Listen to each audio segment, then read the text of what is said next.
3 बजे उन्होंने अपने प्राण छोड़ दिए थे। प्राण छोड़ने से पहले प्रभु यीशु ने कहा कि मैं प्यासा हूँ। बहुत ही विडंबना वाली बात है कि जो खुद गहरे जल का स्रोत था वो खुद आज सलीब पे से कह रहा है कि मैं प्यासा हूँ। किस चीज़ की प्यास थी वो? इसकी बहुत अलग अलग व्याख्याएं हैं बहुत सालों से, टू बी प्रिसाइज 2026 सालों से इसके अलग अलग वर्णन हैं, अलग अलग इसकी इंटरप्रिटेशंस हैं। उनमें से कुछ इंटरप्रिटेशन के बारे में मैं बात करना चाहूँगी। आप अपने हिसाब से सोचिएगा कि कौन सी प्यास के बारे में वो बात थी।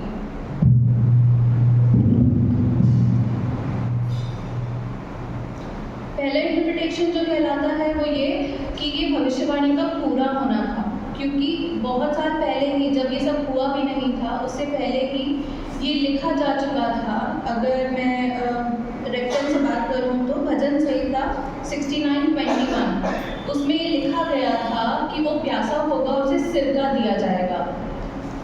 वचन ये कहता है, लोगों ने मेरे खाने के लिए इंद्रायण दिया और मेरी प्यास बुझाने के लिए मुझे सिरका पिलाया। ये हम सब बखूबी जानते हैं कि जब परमेश्वर क्रूस पर थे और उन्हें प्यास लगी और उन्होंने पानी मांगा तो रोमी सिपाहियों ने उनको सिरका दिया, सिरके का लूफा दिया कि वो सिरका पिए। तो ये देखा जाए तो जो भविष्यवाणी में लिखा गया था बहुत पहले वही उसकी पूर्ति थी कि वही होना था। अब इससे हम लोग क्या समझते हैं कि जैसा एक कलमा पहले हमने देखा एली एली लमा शबक्तनी, उसमें हमें ऐसा लगता है कि पिता परमेश्वर ने यीशु को छोड़ दिया या उनसे मुंह मोड़ लिया। बट अगर इसको फोकस करा जाए कि ये भविष्यवाणी का पूरा होना था तो जो कुछ भी युक्तियाँ या योजना पिता परमेश्वर ने यीशु के लिए मुकर्रर करी थी, मुहैया कराई थी, वो सारी पूरी हो रही थी। तो जो ऐसा सोचा जाता है कि परमेश्वर ने यीशु से मुंह मोड़ा था वो नहीं था। ये सारी योजनाएं के तहत हो रहा था, सब कुछ पिता का और यीशु का, उनको खुद को पता था ये सारी चीज़ें कि ये होनी है। तो ये भविष्यवाणी का पूरा होना था जो भी हमारे उसमें लिखा था। अब इससे हम लोगों के लिए क्या सीख मिलती है वो ये कि हम लोग भी बहुत तरीके से परेशान होते हैं या हमें भी ऐसा लगता है हम किसी तरह से परमेश्वर ने हमसे मुंह मोड़ लिया है। हम तनाव में होते हैं, बहुत उथल पुथल मचती है, बहुत स्ट्रेस होता है, डिप्रेशन होता है, बहुत तरीक़ों का होता है। सबकी एज में, सबकी लाइफ में अलग तरीके के स्ट्रेस आते हैं। उन चीज़ों में हमें ऐसा लगता है कि परमेश्वर ने हमसे मुंह मोड़ लिया है। उसके लिए ये वचन कहता है कि ये सब योजनाएं के तहत है, जो भी कुछ हमारे लिए है वही होगा, हमारी नहीं, बट जो भी दिव्य इच्छा परमेश्वर की है वही पूरी होगी। वो शायद अभी हमें समझ ना आए कि अभी हमारे साथ ऐसा क्यों हो रहा है। हम अपनी दुआओं में ये बोल जाते हैं कभी कभार कि परमेश्वर मेरे साथ ही ऐसा क्यों हो रहा है, मुझे ही ऐसा क्यों करना पड़ रहा है, या मैंने अपनी दुआओं में या आपकी मिनिस्ट्री में कोई हेल्प करने से कमी रही या क्या रहा, क्यों मेरे साथ इस तरीके की चीज़ें हो रही हैं, वो हम अभी नहीं समझते हैं। पर आगे चल के जो परमेश्वर ने हमें जिस चीज़ के लिए सिरजा है वो ज़रूर पूरी होगी, इसका आश्वासन आपको रखना पड़ेगा। दूसरी इंटरप्रिटेशन जो है वो ये कि अगर हम नॉर्मल तरीके से, बहुत सिंपल सरल तरीके से समझें तो वो ये कि वो मनुष्य के रूप में थे और मनुष्य का अस्तित्व ऐसा ही है कि अच्छा मेडिकल टर्म्स में अगर मैं बात करूँ, यहाँ पे बहुत सारे लोग हैं जो मेडिकल साइंस से कनेक्टेड हैं या जो नहीं भी हैं, अगर आप उनसे बात करें तो जब कोई क्रूसीफाइड हो, जहाँ कीलें ठोकी हैं हाथों में, उससे लटकता है क्रॉस पर, तो नीचे की तरफ भार जाता है, तो पैरों पर भी वो क्रॉस है। उस पोजीशन में इतने घंटों तक रहना, उसमें फेफड़े और दिल काम करना बंद करते हैं, वो बहुत लोड ले लेते हैं, उस लोड के चलते हुए वो चीज़ें काम नहीं करती हैं और उसकी वजह से शरीर में पानी की कमी हो जाती है। अब वो पानी की कमी जब हुई तो उन्होंने शारीरिक जो जिस शरीर में वो आए हैं, उन्होंने जो अवतार लिया है शरीर के मनुष्य के रूप में, उसमें उसे प्यास लगी और उन्होंने जनरली उस तरीके से पानी मांगा कि भाई मैं प्यासा हूँ और मुझे पानी दो। अब जो पानी मांगा उन्होंने, चाहे उस टाइम पे उस सिचुएशन में उनको पानी दिया भी जाता, सिर्फ क्या ना देके सिर्फ पानी अगर दिया भी जाता तो भी उससे उनको निवारण नहीं मिलना था, क्योंकि उन्हें पिता परमेश्वर से मदद चाहिए थी। उन्हें चाहिए था कि परमेश्वर उनकी मदद करे, उनकी प्यास उससे बुझती। उसी तरह से हम लोग भी हैं, हम लोग बहुत तरीके के प्यासे हैं, बहुत तरीके के। मैं आप अपने हिसाब से उनको समझ सकते हैं। मैं अगर हम शांति के बहुत प्यासे हैं कि हमारे जीवन में शांति रहे। हम सच्चाई के, समर्पण के, शक्ति के, कुछ कुछ लोग फेम के, पैसों के, शादी के, बच्चे के, नौकरी के, पता नहीं कितनी चीज़ों की हमारे अंदर प्यास है, जो हमें लगता है कि ये प्यास, ये अगर हो जाएगा तो हमारी प्यास मिट जाएगी, इसके बाद ये और हो जाएगा तो हमारी प्यास मिट जाएगी, तीसरा कुछ और हो जाएगा तो फिर तो पक्का ही हमारी प्यास मिट जाएगी। हमें ऐसा लगता रहता है, लेकिन हम उस प्यास का निवारण ढूंढते कहाँ हैं? ये सवाल हमें करना है। कहाँ ढूंढ रहे हैं हम? दुनियावी चीज़ों में ये प्यास ढूंढ रहे हैं? परमेश्वर को यीशु को परमेश्वर की मदद की ज़रूरत थी उस वक्त कि वो परमेश्वर आके उनको सहलाए, उनकी मदद करें। और हम लोग अलग अलग जगह जाके अपनी प्यास का निवारण ढूंढते हैं कि शायद इससे हमारी प्यास मिट जाएगी, इससे मिट जाएगी। परमेश्वर का वचन हमें बताता है कि वचन से ही हम तृप्त होंगे, हमें जीवन का जल मिलेगा तभी हम तृप्त होंगे। जैसा कि यूहन्ना 4:13 और 14 में लिखा है, यीशु ने उनको उत्तर दिया, जो कोई ये जल पिएगा वे फिर प्यासा होगा। जिस दुनियावी जल की मैं बात कर रही हूँ, जो आपको लगता है कि ये वाला जल पीने से मेरे जीवन में संतुष्टि आ जाएगी, उसी के लिए परमेश्वर वचन में कहता है, जो कोई ये जल पिएगा, मतलब दुनियावी, वो फिर प्यासा होगा, और जो कोई उस जल में से पिएगा जो मैं उसे दूंगा, वह फिर अनंत काल तक प्यासा ना होगा, वरन जो जल मैं उसे दूंगा वह उसमें से एक सोता बन जाएगा जो अनंत जीवन के लिए उमड़ता रहेगा। हमें वो सोता बनना है। बहुत सारी प्यास है, बहुत सारे ऑप्शंस हैं, पर सच्चा ऑप्शन क्या है वो हमें बाइबल बताता है। अब ये आपके ऊपर है, आप अपनी प्यास कहाँ बुझाते हैं। इसके ही रेफरेंस में मत्ती भी हमें कहता है, मत्ती 5 और 6 में, धन्य है वे जो धार्मिकता के भूखे और प्यासे हैं, क्योंकि वे तृप्त किए जाएंगे। हमारी तृप्ति धार्मिकता में है, जैसा परमेश्वर हमें बताता है। ये तो हुई 2 इंटरप्रिटेशंस। तीसरी इंटरप्रिटेशन ऐसी है कि यीशु अपने पिता की योजना के लिए अपने जीवन को पूरी तरह से समर्पित और बलिदान करने की इच्छा को दर्शाता है। थोड़ा भारी पर समझने की कोशिश कीजिएगा। यीशु अपने पिता की योजना के लिए अपने जीवन को पूरी तरह से समर्पित और बलिदान करने की इच्छा को दर्शाता है। इसके लिए हम बात करते हैं, पहले मत्ती 20:22 में देखते हैं, जब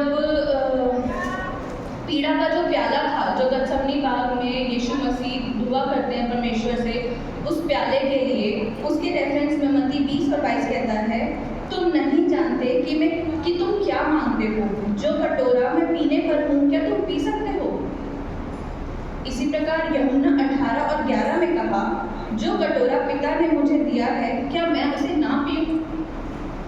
वो पीड़ा का प्याला जिसके लिए गतसमनी बाग में परमेश्वर ने कहा कि परमेश्वर अगर हो सके तो ये प्याला मेरे ऊपर से टल जाए, तो भी मेरी नहीं तेरी इच्छा पूरी।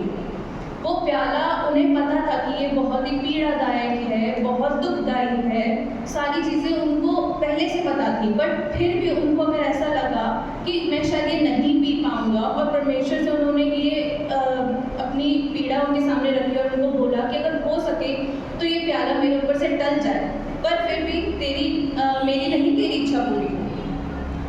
तो हमें ऐसा लगता है कि ये जो इंटरप्रिटेशन इस तरीके की है, जब यीशु मसीह ने सलीब पर से पुकार के कहा कि मैं प्यासा हूँ, वो शायद वो ये दर्शाते हैं कि परमेश्वर को पूरी तरह से समर्पित कर रहे हैं कि परमेश्वर आपने जो प्याला मेरे लिए मुकर्रर करा है, मैं उसे पीने के लिए पूरी तरह तैयार हूँ, चाहे वो कितना भी पीड़ादायक हो, चाहे वो कितना भी दुखदायक हो, चाहे कुछ भी आए सामने, पर मैं उसके लिए तैयार हूँ। यीशु ने कहा कि मैं उस दुख के प्याले के लिए प्यासा हूँ, मैं आपके दिव्य उद्देश्य के लिए प्यासा हूँ। ये शायद वो प्यास थी जो हम समझ ही नहीं पाए। ये जैसा कि मार्क ने शायद कहा या पाल साहब ने कहा कि पहले जो 2-3 वचन हैं या 2-3 कलमे हैं वो वाक्यों के लिए हैं, और उसके बाद ये परमेश्वर और उनकी खुद के वार्तालाप हैं, वो अपने पिता से जैसे बात करते हैं। तो अगर देखा जाए तो ये वो वचन अपने परमेश्वर को बोल रहे थे कि परमेश्वर आपने जो प्याला मेरे लिए रखा है मैं उसको पीने के लिए तैयार हूँ,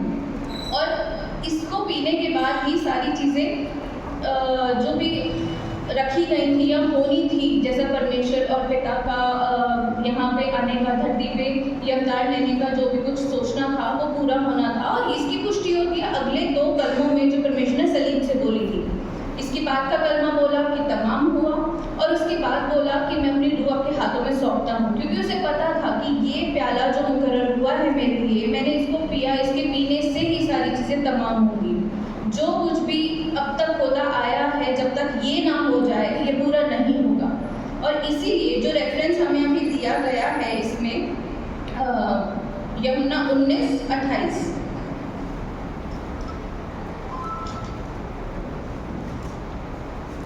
पहली लाइन पे गौर कीजिएगा। इसके बाद यीशु ने ये जानकर कि अब सब कुछ पूरा हो चुका, ठीक, ये सब कुछ पूरा हुआ, पूरा तभी जब उनको प्याला जो उनको दिया गया उस प्याले की प्यास को उसको पी के बुझा ले। इसके बाद यीशु ने ये जानकर कि अब सब कुछ पूरा हो चुका है, इसलिए कि पवित्र शास्त्र में जो लिखा था वह पूरा हो, कहा मैं प्यासा हूँ, ठीक। तो उनकी जो भी कुछ योजनाएं थी परमेश्वर की यीशु के लिए, वो सारी पूरी तभी होनी थी जब वो उस प्याले को पी लेते। उसके अलावा एक इंटरप्रिटेशन जो बहुत सुपरफिशियली ये आती है कि ये प्यास आत्मिक प्यास थी, लोगों की प्यास थी कि ज़्यादा से ज़्यादा लोग उनके प्यास आए, ज़्यादा से ज़्यादा लोगों की रूह परमेश्वर छुड़ा पाए और वो उसके पास रहे। परमेश्वर एक भी इंसान को खोना नहीं चाहता था, चाहे वहाँ पे थे, चाहे वो डाकू हो, चाहे वो कोई भी हो, किसी तरह के भी लोग हों, या वह एक भी रूह को नहीं खोना चाहते हैं। इसलिए वो शायद उस प्यास को बोल रहे थे कि मुझे इसके बाद एक भी रूह को नहीं खोना। ये उनका धरती पे आना, ये अवतार लेना, ये सारी चीज़ें सहना, इतनी पीड़ा को सहना, क्या कोई भी यहाँ पे सह सकता है क्या? एक भी घोड़ा सह सकता है कोई? 39 घोड़े सहना, कांटों का ताज पहनना, वो इतना भारी सलीब को उठा के गोलगोथा तक लेके जाना, ये सब चीज़ें नहीं कर सकता है कोई। पर ये इसीलिए था कि हमारे और आपके पाप को अपने ऊपर ले ले।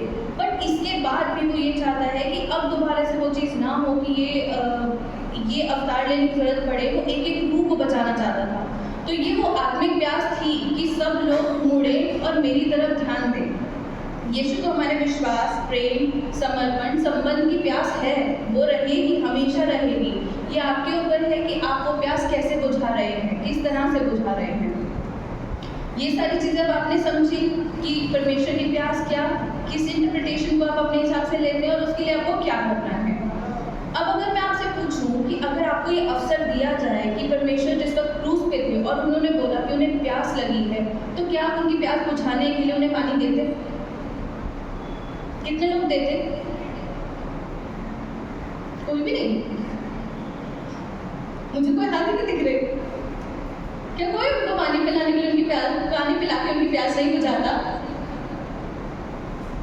जिस जज्बे से अभी आपके मन में ये आया है कि अगर हम वहाँ होते तो हम प्रभु को प्यासा नहीं होने देते और उन्हें पानी पिलाते, क्या उसी जज्बे से हम अपने आसपास के लोगों की प्यास बुझाते हैं? लोगों में बहुत तरह की प्यास है, बहुत तरह की। कोई सांत्वना का भूखा है, कोई शांति का भूखा है, क्या ये सारी प्यास हम बुझाते हैं? क्यों नहीं? परमेश्वर जब लास्ट सफर पे अपने चेलों के साथ खाना खा रहे थे, यहूदा इस्करियोती को उन्होंने एक निवाला दिया और वो अपना निवाला लेके बाहर चला गया। बाकी बच्चे जितने चेले थे, उन चेलों से परमेश्वर ने ये कहा, मैं आपको रेफरेंस से ही बताती हूँ, यूहन्ना 13 उसका 34 और 35 पे आए। उसमें यहोवा उन्हें कहता है कि मैं तुम्हें एक नई आज्ञा देता हूँ। ये सब आज्ञा जो है वो तो है, उसके अलावा जाने से पहले परमेश्वर ने उन्हें कहा कि मैं तुम्हें एक नई आज्ञा देता हूँ कि तुम एक दूसरे से प्रेम करो जैसा मैंने तुमसे किया। प्रेम करना बहुत जरूरी है। नई आज्ञा में उन्होंने और कुछ नहीं कहा, एक दूसरे से प्रेम रखने को कहा। और 35 की आयत फिर ये कहती है, इसी से सब जानेंगे कि तुम मेरे चेले। परमेश्वर का चेला, अगर आप किसी से प्रेम दिखाते हैं, किसी को समझते हैं, उसकी प्यास बुझाते हैं, तो परमेश्वर का सुसमाचार आप उसके साथ साझा करते हैं। इसी चीज़ की तो प्यास है ना। आत्मिक प्यास और किस चीज़ की थी कि रूह बचाई जाए। जब तक आप अपना सुसमाचार दूसरों तक नहीं पहुंचाएंगे, उनसे प्रेम नहीं करेंगे, उनकी प्यास नहीं बुझाएंगे, तब तक आप उनको परमेश्वर के लिए उनकी रूह को कैसे छुड़ा पाएंगे। परमेश्वर को प्यास तो उनकी रूह की है ना। ये सब चीज़ों की बहुत ज़रूरत है, प्रेम की, शांति की, सच्चाई की। लोगों में बहुत प्यास है। क्या आप उन्हें जीवन का जल दे रहे हैं? जीवन का जल आपके पास है क्योंकि आप यहाँ पे छुड़ाए हुए लोग हैं। क्या औरों के पास है वो? क्या उसे उन लोगों को जीवन के जल के पास ले जाने की जिम्मेवारी आपकी नहीं? क्या सिर्फ परमेश्वर ही प्यासा है और लोग प्यासे नहीं? जब परमेश्वर ये कहता है कि तुम्हारा ऐसा करने से तुम मेरे चेले ठहरोगे। आज हमें सोचने की जरूरत है कि क्या हम दूसरों की प्यास बुझाते हैं या नहीं। इसी के बारे में अब मैं पढ़ूंगी मत्ती 25 उसका 35 से 40।